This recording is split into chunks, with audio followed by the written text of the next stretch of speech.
nós estamos trabalhando alguns conceitos da DBT voltados para adolescente e, por que não, criança, porque esse é o nosso público-alvo aqui nessa supervisão. E há um mês atrás a gente falou um pouquinho sobre o mindfulness voltado para esse público, para adolescentes. E hoje, a continuação dessa conversa fala um pouquinho sobre a tolerância ao mal-estar. E isso é muito importante porque na clínica isso aparece muito, principalmente no início das sessões, né, nas sessões iniciais com o paciente, aqueles pacientes que têm uma tendência maior à desregulação. Ontem mesmo aconteceu, eu estava atendendo um paciente e ele desregulou por conta do jogo. A regra do jogo tinha que andar as casinhas e tinha lá uma questão de voltar a casa se caísse, né, naquele número. Ele caiu e desregulou e jogou o jogo todo, falou que não ia mais jogar. Isso é uma desregulação e, nesse momento, a gente tem a necessidade de implementar questões de tolerância ao mal-estar. Eu consegui implementar com ele ontem, consegui manejar, foi super legal, dei opções das estratégias que eu vou falar aqui com vocês hoje, estratégias talvez de sair e lavar o rosto, tomar uma água, essas ele não aceitou, mas ele topou tirar o foco para uma outra atividade por 10 minutos e depois ele conseguiu voltar para o nosso jogo. Então, são estratégias, são habilidades que na clínica a gente vai precisar usar muito. Por isso que a gente está trazendo aqui para conversar. E eu vou começar a nossa conversa perguntando o que a gente entende que é uma crise para o nosso paciente, assim, quando vocês veem esse paciente desregulado, como que vocês entendem essa crise para ele? Ele não está dando conta, alguma coisa está sendo muito aversiva, né? Às vezes algum paciente, sim, não está sabendo comunicar a dificuldade em relação a alguma demanda, né, que surgiu ali. E aí ele entra em crise, assim. Perfeito, Aline. E assim, quando você está colocando alguma coisa que ele não está conseguindo fazer, alguma falta de habilidade. Então, assim, claramente, esse é um evento que vai produzir muito incômodo para o paciente. Então, naquele momento, ele está muito incomodado, né? E ele está muito estressado. Então, assim, várias coisas que você vai tentar no momento tranquilo não vai acontecer naquele momento de estresse alto, né? Estratégias que eu tenho uma referência que é boa em relação a isso. O momento de crise é o momento que o paciente está na UTI. Naquele momento da UTI, você vai precisar ajudá-lo a recompor, né, a vitalidade, recompor a energia, para que ele siga o seu caminho e a gente possa implementar outras estratégias que sejam mais adequadas. Mas na UTI não tem essa coisa de pensar na vida, não, você precisa fazer o que é necessário para o paciente sair daquela crise. Então, isso é algo importante da gente ter em mente quando tá manejando esses pacientes. E aí, normalmente, essa tolerância ao mal-estar, ela precisa ser implementada quando o paciente quer resolver a situação no curto prazo, mas ele não pode. Ele não pode por alguns motivos. Se ele fosse resolver, beleza, a situação se resolveria, a gente agiria uma resolução de problema ali e tá ótimo. A gente também poderia agir com uma questão de uma mudança emocional sobre aquele evento. E aí ele esvaziaria um pouco aquele sentimento, veria por um outro ponto de vista e pronto. Só que quando a gente está falando de tolerância ao mal-estar, tolerância à frustração, normalmente isso não pode ser aplicado, né? Não tem uma resolutividade ali. E aí a gente vai precisar que o paciente sobreviva a essas emoções dolorosas. Então, por exemplo, quando eu estou dando o exemplo do jogo do meu paciente ontem, Bia, mas você poderia ter diminuído a demanda, já que você estava vendo que ele estava começando a desorganizar. Mas, gente, na vida não é assim. Na vida, se você caiu numa casa que você tem que voltar 3 casas, você tem que voltar 3 casas. Então, assim, isso fazia parte ali do nosso contexto, né? Então, ele precisava sobreviver àquela emoção dolorosa. E para ele aquilo era, com certeza, algo muito incômodo. Eu não posso pensar, era só um jogo, né? Porque aquilo, para ele, é a realidade dele, é o que é importante. Então, como que as pessoas, gente, sobrevivem socialmente às crises? E aí pensar na adolescência, que é um momento de muita desregulação, de muita crise. As pessoas, muitas vezes, fazem uso abusivo de substâncias para sobreviver a esse mal-estar. Elas usam drogas. Alguns adolescentes, hoje em dia, se cortam, se afastam Peraí, que a Thalia está falando uma coisa. Não adianta privar ele sempre de coisas que ele vai lidar fora do consultório. Exatamente, Thalia. Então, a gente vai precisar, dentro do consultório, lidar com essa realidade que é um pedacinho de uma realidade que ele vai viver lá fora. Então, socialmente, a gente tem estratégias que são estratégias que muitas vezes tornam o problema original pior. São estratégias de fuga, que a gente chama, né? Estratégias que são fugas mal implementadas, porque ela não faz uma resolutividade ali para o que eu estou sentindo. Eu sempre preciso fazer mais, mais e mais, então consumir mais drogas, me afastar mais, entrar mais por essa questão dos jogos online, por exemplo, e muitas vezes eu não consigo tolerar aquele mal-estar, eu não faço contato com aquele sentimento.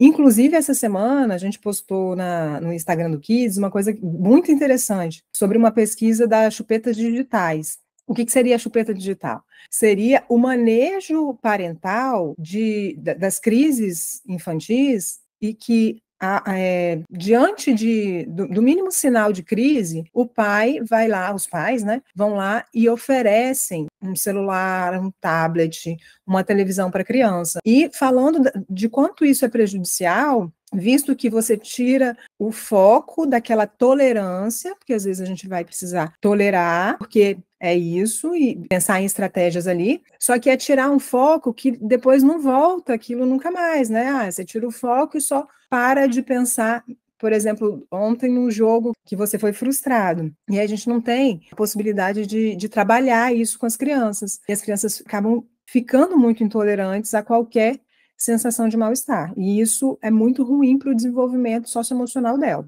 Mas vamos voltar lá, né? Ter a habilidade de tolerância ao mal-estar, de tolerância a esse desconforto, né? Vai ajudar a pessoa a tolerar situações difíceis na vida e situações de dor emocional. Até porque, gente, a dor é intrínseca ao viver. Viver tem dor. Essa dor, ela é uma dor que a gente vai precisar lidar com ela de uma forma que faça parte da nossa existência, não de uma forma que a gente precise fugir a todo custo. Inclusive, fugir a todo custo transforma essa dor em sofrimento, né? Aquela coisa de eu sou tão sensível à possibilidade de sentir dor que eu já fujo antes de ver o que ela é, antes de entender se eu posso lidar com aquilo. E aí, existem dois tipos de tolerância. Uma tolerância que ela é muito voltada para a crise, e outra tolerância que ela é muito voltada para os momentos de não crise, mas que a gente precisa trabalhar a aceitação de realidade. Então, na crise, a gente só precisa sobreviver à crise, né? Aquela coisa da UTI que a gente conversou. Então, eu preciso sobreviver à crise e não tornar pior, porque eu fiz algo que foi impulsivo, e aí eu vou ficar mais em crise ainda. E quando a gente está no momento mais de aceitação de realidade, eu vou precisar entender que talvez a vida não seja do jeito que eu planejei e aquela é a realidade, não tenho o que eu fazer, já coloquei toda a minha energia para tentar mudar aquela realidade não muda. Então, vou precisar aceitar que é daquele jeito. No livro que a gente tem como referência, que a gente está lendo, depois eu coloco a referência na legenda aqui, a gente está lendo o livro da DBT para adolescentes. Ele dá um exemplo que eu acho muito interessante sobre essa história da tolerância ao mal-estar. Inclusive, a gente pode trabalhar essa ideia na clínica. Então, ele fala assim, imagina que você está fazendo um cruzeiro e você resolveu dar uma volta nesse navio. E aí você foi para o deck do navio, o navio balançou e você caiu daquele navio do cruzeiro. E você afundou, bateu no chão. Quando você voltou, você vê que o teu navio de cruzeiro, ele está mais longe do que você imaginava que ele deveria estar. E lá de longe, você avista que pode ser que tenha um barquinho que está vindo, está se aproximando de você. Só que você não vê mais nada em volta de você, né? Nenhuma terra à vista. E o que você faria? O que você faz? E quando a gente leva essa reflexão para dentro da clínica, a maioria das pessoas não querem abrir mão do cruzeiro, né? Elas querem desesperadamente voltar para aquele navio de cruzeiro que elas caíram. E aí, voltar para o navio de cruzeiro que está indo para um caminho que não é a sua rota mais, e está se afastando, é agir segundo o seu pânico. Então, você vai usar toda a sua energia para buscar um barco que não vai poder te ver mais, que não vai conseguir te salvar. E para agir de forma efetiva, nesse momento, eu precisaria ativar minhas habilidades de sobrevivência ao mar e esperar ser resgatado pelo outro barquinho. Gente, eu achei fantástico esse exemplo, porque como é isso na vida, né? Como que a gente fica buscando os navios de cruzeiro que não tem mais nenhum sentido, às vezes, na nossa vida, porque está difícil de tolerar que a gente está nesse mar e que a gente está vulnerável nesse mar. Então, é isso, a gente vai precisar esperar ser resgatado e tolerar o quanto que isso é insuportável, né? O quanto que está na água é insuportável, tanto que entender que perdemos o navio de cruzeiro é insuportável, e o quanto que a gente vai precisar esperar uma ajuda que a gente não tem controle sobre. E aí, nesse momento, não vai ser sobre se sentir bem. Muitas vezes o paciente, ele exige essa coisa do se sentir bem. Eu tô mal, eu tô mal, eu tô mal, e muito sensível à sensação do mal-estar, né? Mas é sobre tolerar e fazer o que é necessário. Porque a gente entende que se eu faço o que é necessário, eu consigo ter um desfecho efetivo, eu consigo ser resgatado desse mar. Agora, se eu faço só o que estava no meu script, o que eu quero, porque aquilo era importante para mim, não consigo refazer a rota, muitas vezes eu não vou ser resgatado. Por que a gente tolera? Por que a gente precisa tolerar esses sentimentos e esses impulsos dolorosos? 3 pontos são importantes. O primeiro, porque a dor faz parte da vida e nem sempre pode ser evitada. Gente, depois que eu tive filho, para mim essa é a maior verdade. Dói ficar acordado, dói dormir, dói, a luz dói, né? Chega um momento que aquilo é muito estímulo para a criança. Qualquer coisa vira muito estímulo. Então, assim, realmente a dor faz parte e a dor informa que talvez aquele contexto ele precisa ser parado, aquele contexto não está tão legal para o meu desenvolvimento, né? Então, para uma criança que é muito pequena, que pouca coisa já é muito, para o tanto de coisa que ela já viveu na vida, a dor vai fazer essa informação. Além disso, se a gente não consegue lidar com a dor, provavelmente a gente vai agir de maneira impulsiva, a gente só vai querer sair daquele mal-estar sem efetividade alguma, e muitas vezes a gente se coloca de novo nesse mal-estar, ou então intensifica o mal-estar, que é muito pior, né? E o terceiro ponto é justamente esse, que quando você age impulsivamente, você acaba magoando a si mesmo, magoando as outras pessoas e não obtém o que deseja. Então, você não tem a efetividade. A gente conversou na última supervisão sobre as habilidades de mindfulness. Para eu ter habilidade de tolerância ao mal-estar, eu preciso ter habilidade de mindfulness. Gente, a habilidade de mindfulness vai ser importante em todo o processo da nossa vida, porque estar presente e consciente é algo muito valioso, é algo que me regula, é algo que eu consigo lidar com uma descrição muito maior, paro de fazer tanta interpretação, e eu consigo reduzir as estratégias de enfrentamento que são mais desadaptadas. Por quê? Porque se eu consigo perceber, por exemplo, que eu vou por um caminho de esquiva, sei lá, no álcool, então consigo estar consciente de que acontece alguma coisa na minha casa e eu acho que eu preciso beber mais para não lidar com isso, eu consigo identificar mais essas estratégias desadaptadas, eu coloco entre aspas porque não existe desadaptação, né? A gente fala sobre sempre ser adaptado àquele contexto. Então, eu consigo entender melhor o que se passa, eu consigo fazer uma análise mais clara das coisas que estão passando na minha vida. Então, por isso que a gente fala da importância e do quanto é valioso o estar presente e o mindfulness. Mas vamos lá.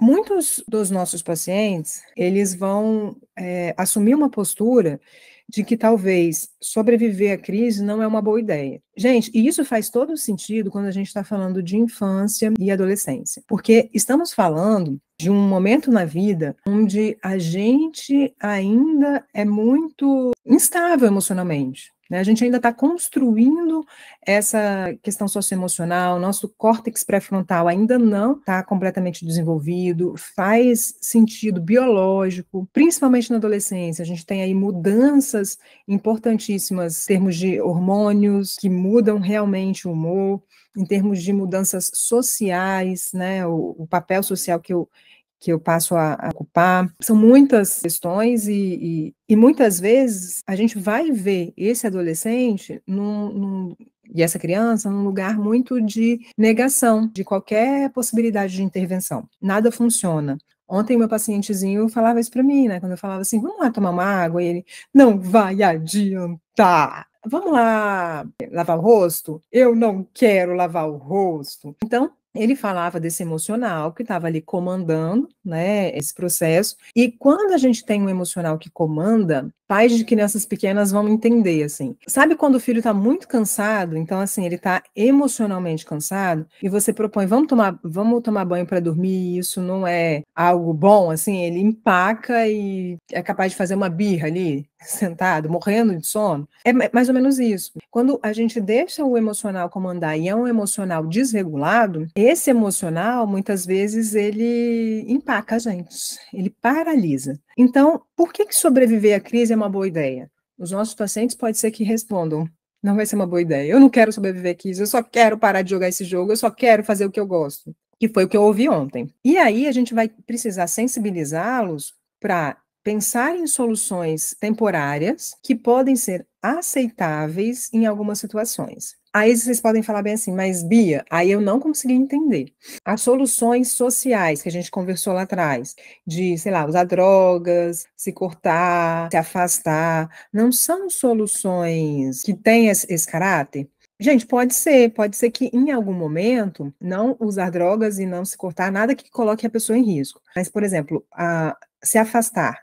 Pode ser que para algum paciente se afastar seja importante, e isso pode ser uma estratégia que a gente maneje como uma solução aceitável e temporária para aquele momento de crise.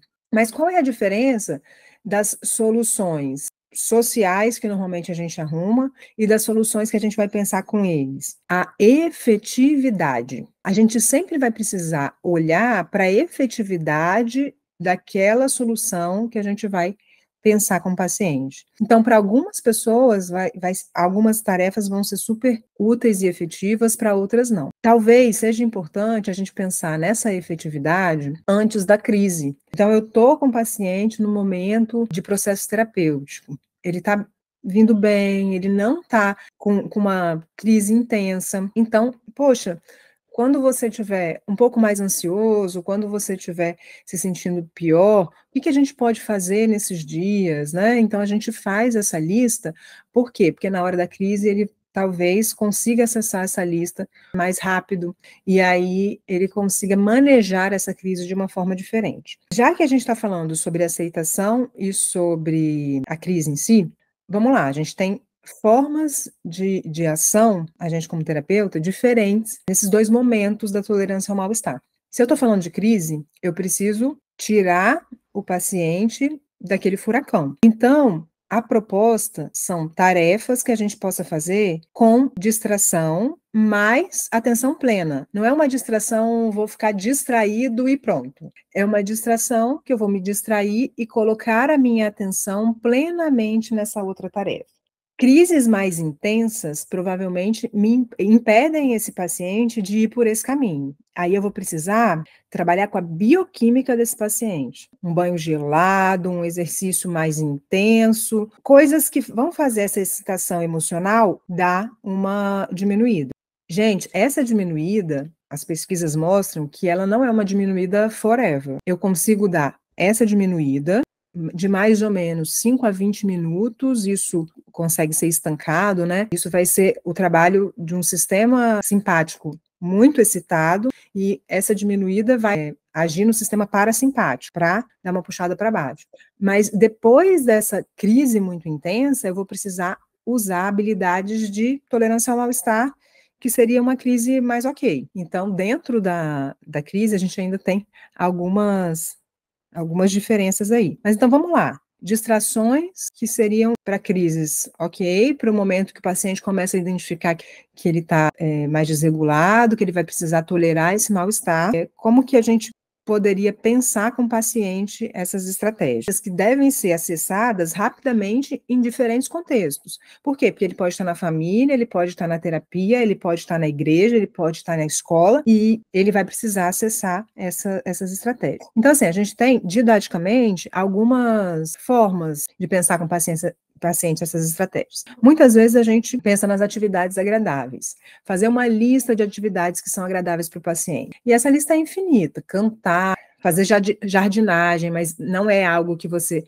pode acessar em qualquer momento. Então, assim, tá vendo como que às vezes você pode ter algo que é prazeroso para o paciente, aquilo vai funcionar em alguns momentos, mas são momentos que vão precisar estar mais na rotina do paciente do que no momento de tolerância ao mal-estar mesmo. Fazer uma caminhada pode ser interessante, assistir uma aula que o paciente goste, fazer um exercício, enfim, várias atividades que possam ser agradáveis para aquele paciente. Acho que isso é mais tranquilo, né? Acho que isso na clínica a gente tem mais clareza e normalmente vamos por esse caminho. Vamos pensar em coisas que você gosta, vamos aí aumentar, né, o contexto reforçador. Mas, além disso, existem outras formas da gente trabalhar essas distrações com atenção plena. Uma forma que eu acho bem interessante, que as religiões já conhecem há muito tempo, tem a ver com o foco no outro. Esse foco no outro, gente, pode ser um foco de ajuda ao outro. Eu estou com algo que eu preciso tolerar, mas é algo que eu não consigo dar uma resolução rápida. Então, eu posso ligar para minha irmã para ver se ela precisa de alguma ajuda. Crianças pequenas podem fazer isso também, né? Vai lá ver se seu irmão precisa de ajuda no dever de casa. Vai lá ver o que o seu irmão está fazendo.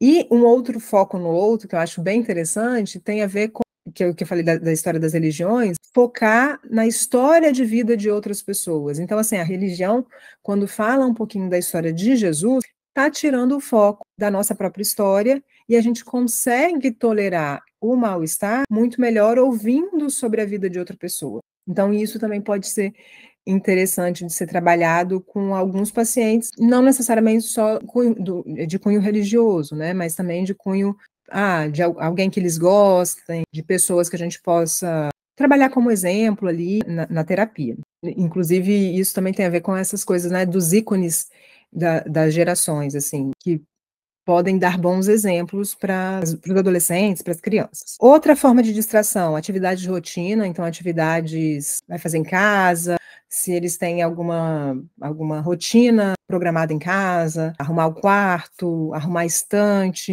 coisas que nesse momento que a gente precisa tolerar, não preciso pensar muito e fico aqui arrumando a minha estante de uma forma mais mecânica, então pode ser que ajude.